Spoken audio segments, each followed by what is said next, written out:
The White Buffalo? White okay. Buffalo, maybe it is. There's a thing where there's a noisy bar on McIntosh. By McIntosh and Clark? Yeah. Yeah, it's not really a residential area though.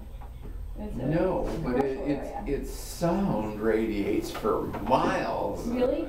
Well, okay. Well, for instance. Okay, but is it, I guess my question is with the noise ordinance, is it coming up before the commission? I don't know if it's. Would you bring it up in front of the commission? No, I wouldn't bring it up, but I think it might come up if they don't tone it down. Actually, I think they might have toned it down, but I don't know because I don't go over there anymore. But I had been working in a place across the street from Livingston's, and my shift would start at 10. And where'd you work? Across from Livingston? Oh, there was a place over there, Parker Hannafin, you know it? No. Well, it's an empty building. I was working as a security officer. And so I was sitting there, waiting for someone to break in, and of course they wouldn't because I was there. I mean, they only go where there's nobody. And so anyway, so I was sitting there, and what is that noise? And finally, this place is 2 miles away. And it was this bar. Livingston. No, or the White Buffalo. White Buffalo. Okay. Playing outdoor but music. It is, like I said, it's not in a residential neighborhood. Yeah, but 2 Mile Circle is going to take in the residential. But if it's not a current issue right now. Well, I don't know if it is or not. I think it would. I think it would be as soon as someone raised it. All you have to have would be somebody say, "Oh, I like this permit for the bar," and "Oh, could I have outdoor music all night?" And I would say no. If it was an area of discussion, the concern would be probably Siesta Key, places like that. That would be more of a concern. Well, yes, they have an ongoing problem there too. It's yeah, I think that 10 o'clock is a good compromise. I listen to music. As a matter of fact, after we get done here, there's a place I'm going to listen to music, and they stop at 10. Where's that? JR's. All right, going back on.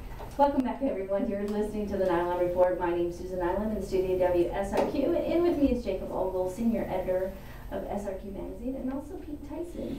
He is running for the Sarasota County Commission, District 2, and he'd like to be your candidate. And Pete, thanks for coming in today. I know one of the things I asked you when we were over the break is, let's focus on your platform. You and I go around and around and around daily on Facebook about national issues, but our listeners that are listening right now who aren't familiar with you would like to know why you should be the choice candidate. And so you said that some of your platform, one is fiscal neutrality for development. The other one is the noise ordinance, even though it's not a issue right now in the county. You're saying it could be. So your position, if it does come up before the county, what would you say?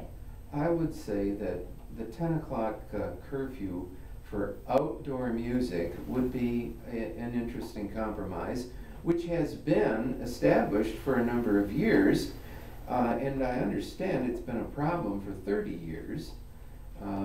I didn't happen to live near a rowdy bar myself, but people who've, for instance, you mentioned Siesta Key, they've had ongoing discussions about how they couldn't sleep, and I sympathize with people who want to sleep and can't, because I've been in that position myself where I wanted to sleep and I couldn't. Yeah. So I think I would support a 10 o'clock curfew for outdoor music. Indoor music, if it can't be heard outside, it's the business of the people who are inside listening to it, if it's truly inside. But if they're opening the doors as soon as the police car goes away, well, that's something else. Yesterday I had on the air Mike Lachey, who is a major cyclist in our community, and he had a meeting with the county commission. And some of his issues, number one, were making Sarasota County more walkable and more bikeable. What is your position on anything like that? And will you comment on extending the Legacy Trail to take it all the way down to the city?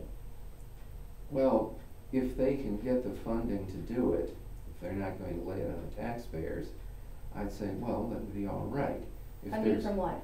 Well, if there's a government funding? If there's a Legacy Trail foundation or something that's going to pay to whatever they have to do, I think they're gonna have to remove the tracks, aren't they?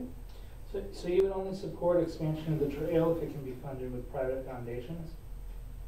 Well, where would the money come from? Well, It would come from the government and the taxpayers, wouldn't it? one or the other. Yeah, I think it would. Well, the government is the taxpayers, so, yeah, you know, I mean, I think we've got a situation where we're pretty hard pressed for taxes right now. And I think that, well, they maybe could do a user fee thing if they wanted to, like have to have a little sticker on your bike or, you know, and you'd pay your $30 a month or a year or But that whatever would it is.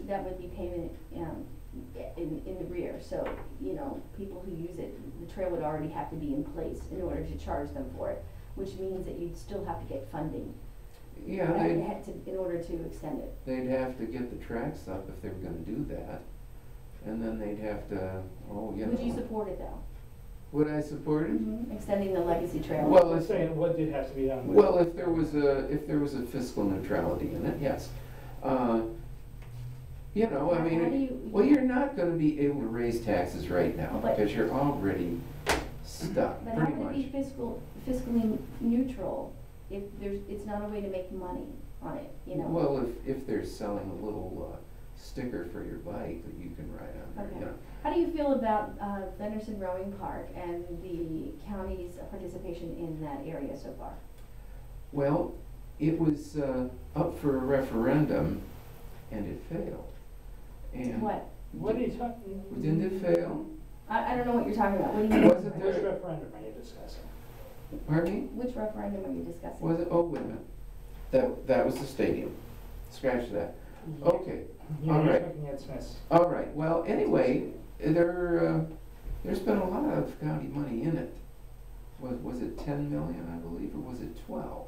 I think it's actually a lot more than that. No, It's 22 million in total. the most Yeah. recent, the most recent was 10 million. How do you feel, do you support the county's, participation in the rowing facility and what's happening up there, University and 75?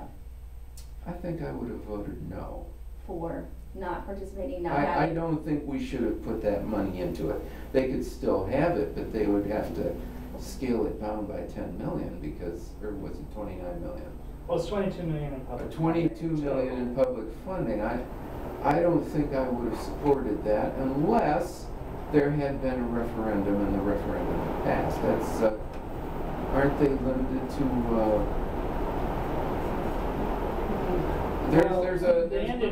They ended up using public money in the baseball stadium despite not having a referendum. Yeah. the baseball stadium failed the referendum. Yes. Yes. The city referendum. And then, Yeah. okay, and then they got around it by making a number of projects which were part of the same thing, but which were below the threshold where they needed a referendum. We're talking about Edmond Stadium? That's what they did that. Okay. Now, I would not support anything like that in the county. If it were to go beyond whatever the threshold is for a referendum, I would say, well, no. So do you see any benefit to having the rowing facility in Sarasota County? Yes, there's a benefit. It's benefiting certain people who participate in it. There was something about that. There was something about a boat. The boat was like $12,000, and it was an $800 entry fee per rower.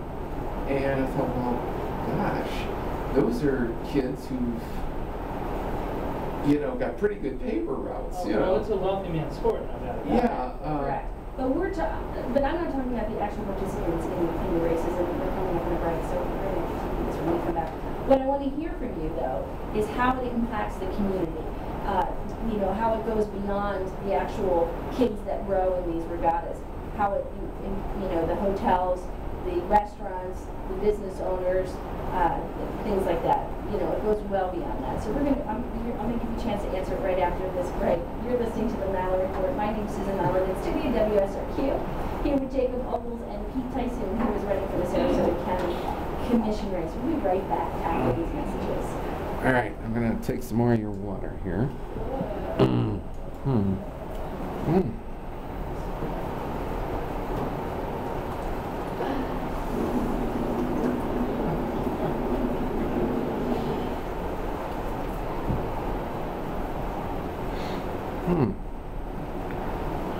Is there any project that you would get behind if you are a county commissioner?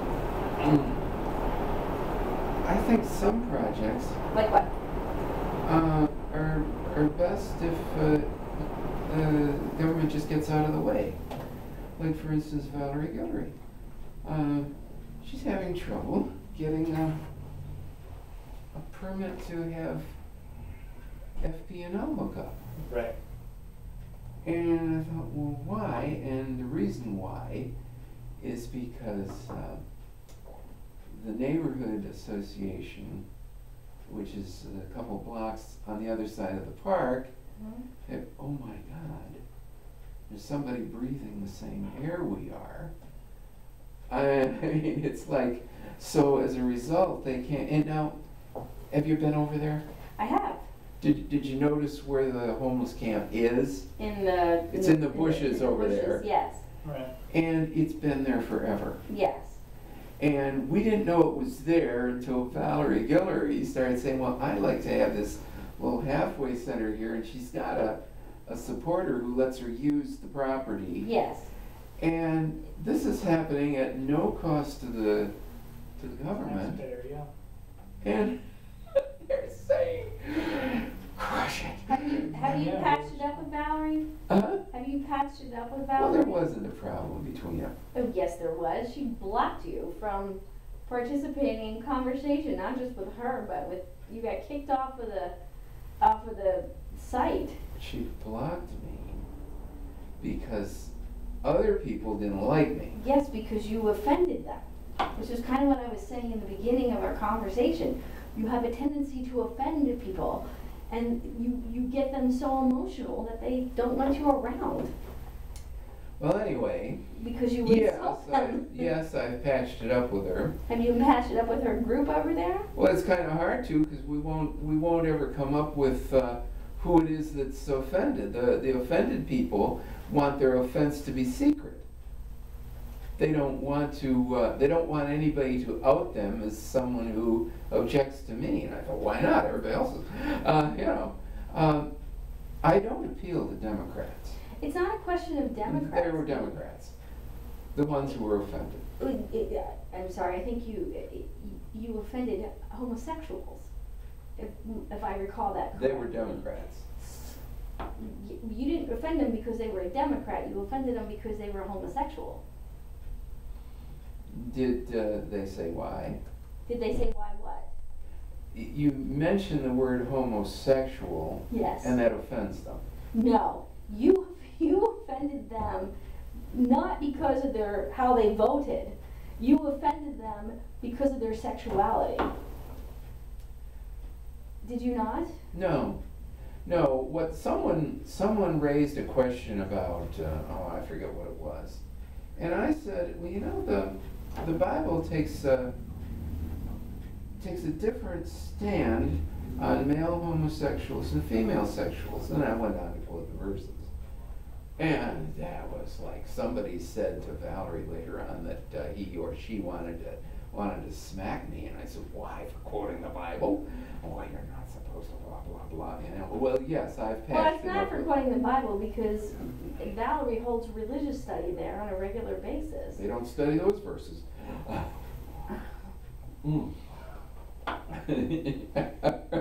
They're not allowed to mention those verses. I mentioned those verses, and you're not supposed to. That's politically incorrect. Are you saying that she has a rule against mentioning those verses? No, she doesn't. The They ones do? who were offended But evidently when- do. I guess. I don't know. They wouldn't ever really come out and say what was bothering them. That maybe they told you. They didn't tell me. You know, so, you know. But they don't tell you anything, you know.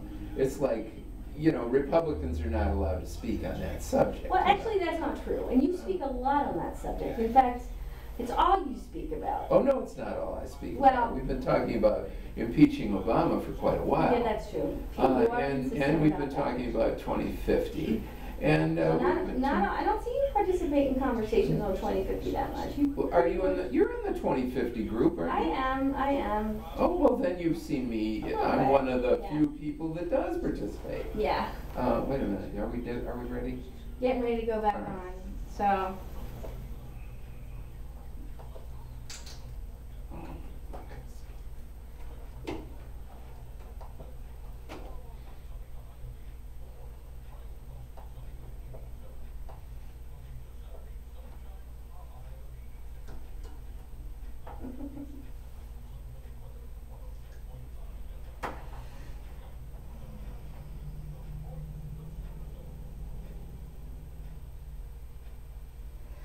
welcome back, everyone. You're listening to the Nilon Report. My name's Susan Nilon in the studio WSRQ, and with me is Jacob Ogles, senior editor of SRQ Magazine, and Pete Theisen, Republican Sarasota County Commission candidate for District 2. And we left off talking about so many subjects, I can't keep it straight. You know, one of the things that we were talking about is the homeless camp that is located, you know, a little north of 301, just past the city. Valerie Galori is the woman who's organizing it, and you were saying how she's having a very difficult time getting the proper zoning to install electric and everything else, and that's kind of where we left off. I suppose. Do you support her community? I do. Okay. And you were very good. You donated, I think, 150 books to her library. Well, it was 15 bags. I didn't count the books. Okay. But it was some books, and I've got some more if she wants them. But anyway, books are one thing that I have to give. And also, well, I can help with some things. I'm not as physical as I used to be. But and I asked you on break if you made amends with that community, and the answer is what? well, the answer is, I don't know. I've made amends with Valerie. Have you been allowed to go back to that community? Well, I was actually never barred. I walked in there whenever I wanted to. True. She did ask you to stop coming by for a period of time because... Well, she may have asked, or may have told you that she asked me, but the message didn't get to me. What I think she asked me to not say anything. Okay. And I said, what do you mean? And then she explained. But I thought, oh, well, okay, well, yes, I'll apologize. Who do I apologize? Oh, well, I can't tell you who to apologize. Oh, well, then if I can't apologize, you know. So, but anyway, I made a Facebook post, and I guess the people who were supposed to read it read it, so. But again, let's talk about the homeless, because Valerie's area is still city. So when we talk about the county, we have Dr. Margaret who has come in. And I actually had the good fortune, as Jacob has, as speaking to Dr. Margaret on the condition of Sarasota County and our homeless issue. And I say issue because we make it an issue. We're not really tackling this. We're always hoping that it becomes someone else's problem. What do you feel the responsibility of our county commission and our community is towards the homeless population? There are, I think, according to one of the guys I was talking to, one of the staff people in the At city. the county? At the county we're talking about? Well, I know it, but I didn't talk to anybody at the county who has any interest in it. Maybe there are some, but they didn't respond to it. But I'm not saying there aren't any, but I just didn't get any response on that. So anyway, what they said was there's three kinds. There's people that are down on their luck, and there's people who have a substance abuse program, and then there's people who have serious mental issues. In fact, I think you quoted today that Dr. Margaret said 80%. Have mental issues. Dr. Margaret said 80%. And you turned around and said the problem equated to the fact that we closed the insane asylum. Well, we did. And when we did, the problem was on us immediately. If you remember 30 years ago, oh, wait a minute. You're barely 30. Well, anyway, you were a little girl when this happened, but I was already an adult. And suddenly, as soon as they closed them, immediately the homeless were right there. Okay. I mean, you never noticed the homeless until then. And then all of a sudden they were all over the place. Do you feel that the county has a responsibility to develop things that actually help the homeless. Yes. And what is that? Well, you've got to take care of all three of them, you know, within your jurisdiction. But you have to make sure. But how would you do that? That's difficult. You've got to make sure that you don't enable the behavior to the point where people are coming from other districts say, oh boy, if they got a good deal down in Sarasota. I can tell you, Pete, no one who is homeless travels to a place because they think it's a good deal. There is no good deal out there, and that's a big. Well, that's true. There's no good deal out there. Well, what if there were? But there isn't. Okay, well, what if there were? You Okay, have to but make there sure. Well, I know in the city of Sarasota, there's a lot of concern that if they build the shelter there, it's going to mean that there's a congregation of homeless people in the city of Sarasota that's even greater than the concentration that exists today. Mhm. Well, that's what Dr. Margaret was saying in the conversation he had with me. So, but in the county, do you feel that we should take on the responsibility and we should provide whatever kind of facility you like, whether it's a one-stop center, whether it's just, another Salvation Army where they can sleep at night but get released during the day, step programs. What is it that do you think we have a responsibility for? Well, some of the responsibility is the state's, but the state seems not to be doing very much. But it's still their responsibility. And within your borders, you will have your primary responsibility will be toward the regular people. So you have to protect the population from being just harassed and stalked. But you just said in regard to Valerie's camp that you sounded like you were against the people, the residents who did not want that community in their neighborhood. No, they don't want that community near their neighborhood. Okay, but now you're saying as a county member, you have to protect the community so it doesn't end up in their neighborhood. Well, they shouldn't be knocking on your door. Okay, They shouldn't be standing on the sidewalk blocking your way when you're trying to walk. Okay, but in the county, there really isn't an area. In the city, it's one thing because you have a neighborhood that's concentrated, and the facilities are right there. But in the county, that's very spread out. You're not going to get that. But back to my question: would you support the county funding these facilities in our community? To a certain extent, they'd have to do something. I don't have a dollar figure in mind. But what is it that they would have to do? Forget about the dollar figure. It could cost $5. Would you support it? You wouldn't get anything for $5. I'm trying to get an answer out of you, Pete. Well, I don't have anything